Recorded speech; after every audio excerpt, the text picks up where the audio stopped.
नमस्कार, आप देख रहे हैं मनी 9। मैं हूं संदीप ग्रोवर। ट्रेंडिंग स्टॉक्स में आपका बहुत बहुत स्वागत है और मैं हूं आपके साथ शौर्य बिश्नोई।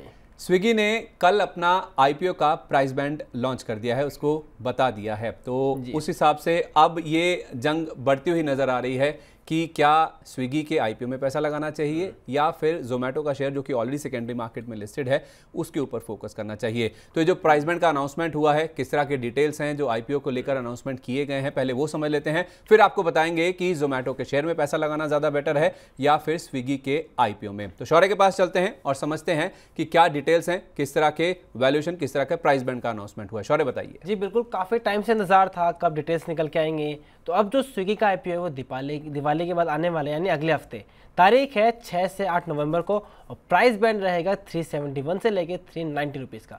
स्विगी यहाँ पर 11,000 करोड़ से ज़्यादा रेस करने को देख रहे हैं, 11,327 करोड़। लेकिन पॉइंट ये है कि स्विगी ने अपना आईपीओ का साइज घटाया है। पहले और रेस करने को देख रहा था 15,000 करोड़ के आसपास का, लेकिन मार्केट की कंडीशंस को देख के प्राइस को घटाया गया और अब टोटल वैल्यूएशन रखा गया 11,000 करोड़ का। उस पर बात करें तो फ्रेश इशू है कंपनी का 4,499 करोड़ का, और ऑफर फॉर सेल है 6,828 करोड़ का। और एक और पॉइंट ये है कि अभी जो प्राइस है वो जो कुछ दिन पहले मार्केट में अनलिस्टेड में प्राइस था उससे नीचे है, क्योंकि वहाँ प्राइस चल रहा था 480 से लेके 490 रुपीज़ का। लेकिन पूरे मार्केट सेंटीमेंट को देख के, साथ ही साथ ये भी बताया जा रहा है हुंडई की खराब लिस्टिंग हुई है, उसको भी कंसिडर करने की वजह से, वैल्यूएशन कॉल अच्छा करने की वजह से 371 से 390 का प्राइस रखा गया है। स्विगी का नाम तो है, एक ब्रांडेड कंपनी है, लेकिन साथ साथ कंपनी में माधुरी दीक्षित और अमिताभ बच्चन जैसे स्टार्स भी अब इसके निवेशक बने हुए हैं। वहीं इसका था कुछ, लेकिन ये हो गया पहला पॉइंट, स्विगी की डिटेल्स होगी आईपीओ की। लेकिन उसके साथ क्योंकि जोमेटो मार्केट में ऑलरेडी लिस्टेड प्लेयर है, तो इस वजह से स्विगी को लेकर काफी क्वेश्चंस आ रहे हैं कि इन दोनों में कंपेयर करने की बात करें। पहला ये है कि मार्केट शेयर के बेसिस पे कहाँ स्टैंड करता है, स्विगी को देखें या जोमेटो को देखें। फिर ये है कि जोमेटो का वित्तीय प्रदर्शन हमें पता है, नंबर्स आ रहे हैं, लेकिन स्विगी क्या वो भी अच्छा परफॉर्म करते हुए नजर आ रहे हैं या फिर वहां पे कुछ दिक्कतें हैं। तीसरा क्वेश्चन है वैल्यूएशन को लेकर, क्या जोमेटो थोड़ा महंगा है या स्विगी सस्ता है। और एक और क्वेश्चन ये है कि फिर करें क्या स्विगी के आईपीओ में पैसा लगाएं या आप उसकी जगह जोमेटो में पैसा लगाएं जो ऑलरेडी मार्केट में लिस्टेड कंपनी है। तो इसको समझने के लिए चलते हैं संदीप जी के पास। बिल्कुल, काफ़ी सारे सवाल हैं और इन सवालों के जवाब देने की ही कोशिश हम इस वीडियो के जरिए कर रहे हैं कि आखिर स्विगी बेटर है या फिर जोमेटो, दोनों का फाइनेंशियल परफॉर्मेंस कैसा है, वैल्यूएशन कैसे हैं, क्योंकि अब हमारे सामने स्विगी का जो आईपीओ है, प्राइस बैंड है, वो भी हमारे सामने आता हुआ नजर आया। तो चलिए एक एक करके सारे सवालों के जवाब देने की कोशिश करते हैं।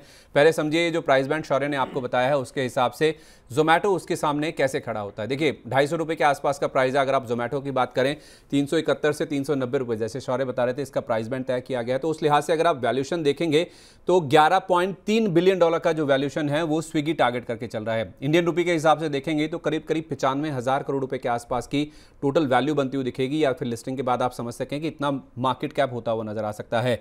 250 रुपये का प्राइस अगर आप जोमेटो का पकड़ के चलते हैं तो करीब 2,18,000 करोड़ रुपए की जो मार्केट कैप है वो आपको जोमेटो की नजर आएगी। तो उस लिहाज से 2.25 गुना से ज़्यादा आपको जोमेटो की वैल्यूएशन या फिर जो मार्केट कैप है, अगर स्विगी लिस्ट होने के बाद अगर आप समझने की कोशिश करें तो वो आपको नजर आएगी। तो ऑलमोस्ट आप कह सकते हैं कि 2.5 गुना ज़्यादा वैल्यू जोमेटो के शेयर में फिलहाल देखने को मिल रही है। अगर आप 390 रुपये का हायर बैंड भी पकड़ते हैं स्विगी का, रेवेन्यू वाइज या फिर जो फाइनेंशियल्स की बात शौर्य कर रहे थे, तो 11,247 करोड़ रुपए का स्विगी का आप देखेंगे तो रेवेन्यू था FY24 जो कि मार्च में वित्त वर्ष खत्म हुआ उसमें।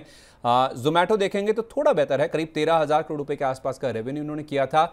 लेकिन मेन पॉइंट है मुनाफे का, जो कंसोलिडेटेड आधार पर मुनाफा आप देखेंगे तो स्विगी घाटे में है, इनके खर्चे बहुत ज़्यादा हैं। 2,256 करोड़ रुपए का घाटा इन्होंने पोस्ट किया था। हालांकि घाटा कम हुआ है पिछले वित्त वर्ष के अगर आप कंपैरिजन में देखेंगे, लेकिन 350 करोड़ रुपए के आसपास के मुनाफे का नंबर जोमेटो की ओर से पोस्ट किया गया था। और अगर आप मार्केट शेयर के हिसाब से भी देखेंगे तो 5%, 50% जो कि हाफ में मार्क है, उससे 5% कम आपको स्विगी नजर आएगा और 5% ज़्यादा जोमेटो नजर आएगा, यानी कि 45-55 ये रेशो है जिसके बीच में आप दोनों इन कंपनियों को देख सकते हैं मार्केट शेयर के लिहाज से। तो आप कह सकते हैं ऑलमोस्ट दोनों कंपनियां 50-50 या तो फिर आधा मार्केट शेयर कमान करती हैं, जहाँ तक फूड डिलीवरी जो ऑनलाइन बिजनेस है उसकी बात करें। लेकिन वैल्यूएशन वाइज देखें या तो फिर फाइनेंशियल वाइज देखें तो दोनों कंपनियों में आपको काफ़ी अंतर नजर आएगा। अब हम आपके सामने ये पिक्चर रखने की कोशिश करते हैं कि ग्लोबली जो पूरा ये जो ऑनलाइन फूड डिलीवरी वाला कारोबार है वो कैसा पैन आउट कर रहा है। और ये दोनों जो कंपनियां हैं जोमेटो और स्विगी, जो कि भारत में लिस्टेड होती हुई नजर आएंगी, जोमेटो तो ऑलरेडी लिस्टेड है,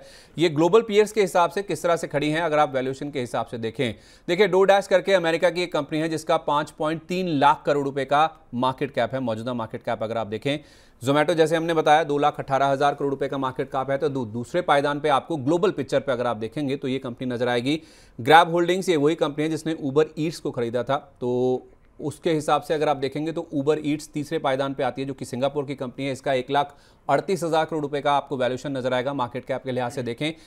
डिलीवरी हीरो ये जर्मनी की कंपनी है, इसका 1 लाख करोड़ रुपए से ज़्यादा का मार्केट कैप है। और स्विगी हमने आपको बताया अभी 95,000 करोड़ रुपए का मार्केट कैप लेकर ये 5वें पायदान पे आपको नजर आएगी। तो जोमेटो अगर आप देखेंगे तो अमेरिका की जो लीडर है डोरडैश, उसके बाद दूसरे पायदान पे है। और स्विगी की वैल्यूएशन अगर आप देखेंगे तो 5वें पायदान पे आपको नजर आएंगे। ग्लोबल पिक्चर की जहां तक बात है, जितनी भी लिस्टेड कंपनियां हैं इस पूरे स्पेस में, उसके हिसाब से अगर आप देखेंगे तो 1 लाख करोड़ रुपए से कम का मार्केट कैप इनका होगा। और 5वें नंबर पर ग्लोबली वैल्यू के हिसाब से हम आपको बता रहे हैं, साइज के हिसाब से नहीं, वैल्यू के हिसाब से ये 5वीं कंपनी आपको नजर आएगी। तो नो डाउट वैल्यूएशन वाइज आपको जोमेटो का शेयर महंगा नजर आएगा, स्विगी का जो वैल्यूएशन किया गया है वो आपको सस्ता नजर आएगा। लेकिन फाइनेंशियल्स के हिसाब से देखें अभी भी 6, 8, 9 महीने कम से कम लगेंगे जब तक स्विगी मुनाफे में आती हुई नजर आएगी।